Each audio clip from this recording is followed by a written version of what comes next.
past of your shit. Yeah. Now, I don't know how abreast you guys like to stay of PC gaming. Specifically, this little company called Valve, who recently did something very innovative. You said breast. Yeah, just one, right? A breast. Just one breast in the PC gaming arena. Okay.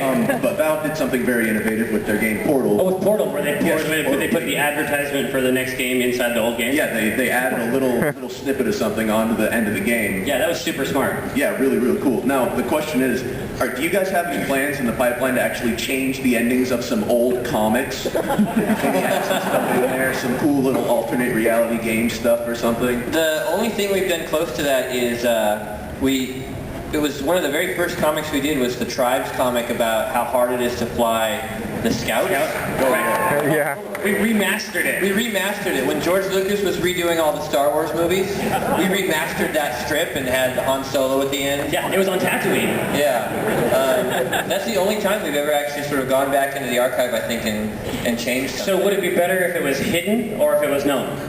I think it would be better if it was hidden, so that like if Then we've already done it.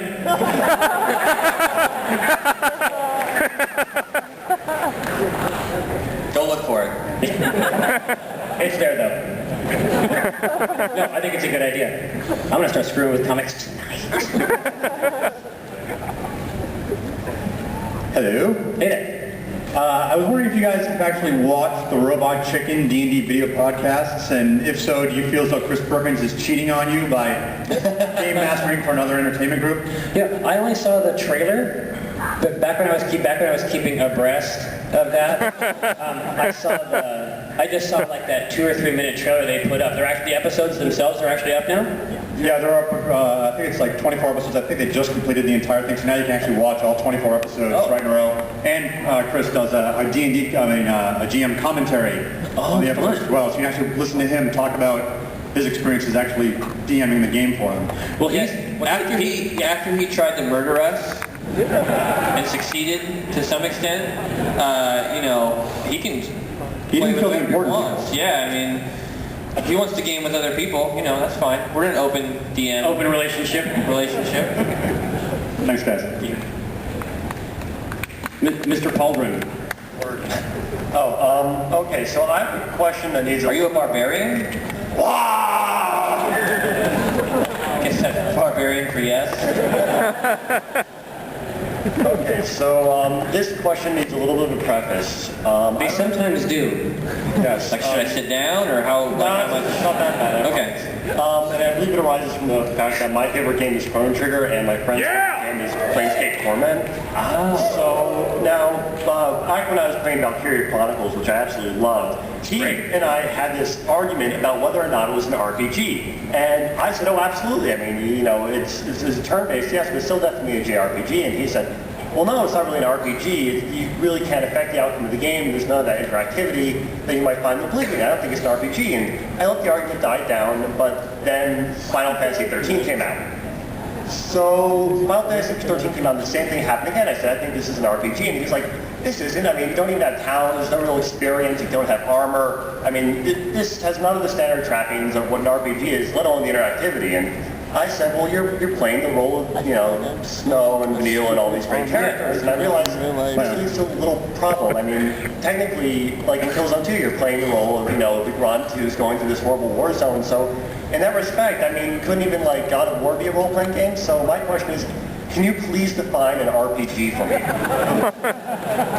For generation. Oh, I just got a call. I think I talked about this. I think I talked about this in a post. I mean, the reality is, so an RPG, I think for the most part, implies experience and progression. So the idea that you can change the outcome of the story, I'm not sure that that's actually core to an RPG, because you can change the outcome of that story at any time by dying. So that was a very short story in that particular instance. You know what I'm saying? Like, an RPG for us mostly has to do with the earning of experience and then being able to invest and progress your character in a way that is retained. So progression and persistence. We've been playing something like Blur, right? That might be an RPG. My car is earning experience with every track. I'm using that experience to upgrade my vehicle and slot new gear. Yeah. I mean, the reality is, but again, everybody has this discussion that you have. I mean, this is a discussion that Mike and I have all the time. I think that a lot of people have it. But in general, that's how I do it, is progression and persistence. Because obviously Western RPGs are very different from JRPGs. I mean, we prize different virtues. That's just how it is. But God of War, when you're killing dudes and the red stuff comes out, that's XP. Let's be serious. And when I invest that stuff in my claws of Hades, I mean, that's, I'm progressing my character. I mean, that's absolutely what it is. It's one of the things that makes God of War so addictive. Those RPG qualities keep cropping up in every genre now. Thank you. That's why you're confused, is because RPGs are everywhere. We're stewing in them right now.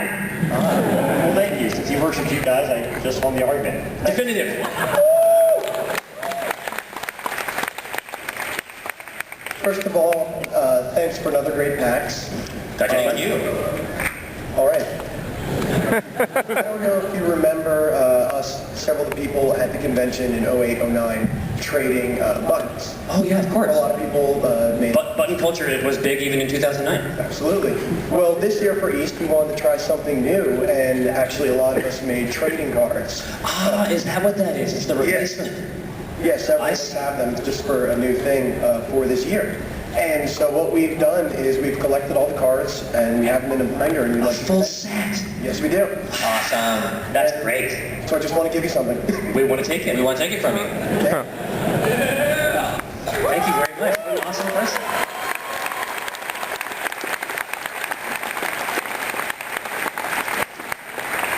We will put it back with our other treasures. Do you have a computer? Do you have a computer? Do you play video games on the computer? On the computer? Hold your ass on. I know what he's doing. You want to brag? It's totally fucked, dude. Listen, this is just serious between you and me, alright? We're doing a secret right now. So they gave us this, and I don't know why, and I want to keep it for myself, but they won't let me. So this is seriously like a $1,200 process. Wow. So I think this is a pretty good trade for your cards.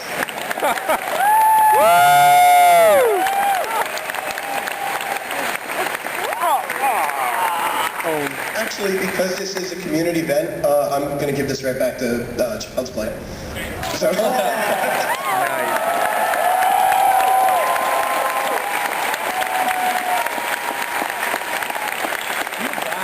Okay, so that's more or less why PAX is the best convention in the world.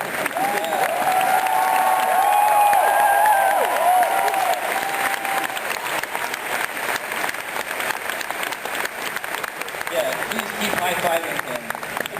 Somebody hug him. All the way back, I'm talking like Super Bowl shit.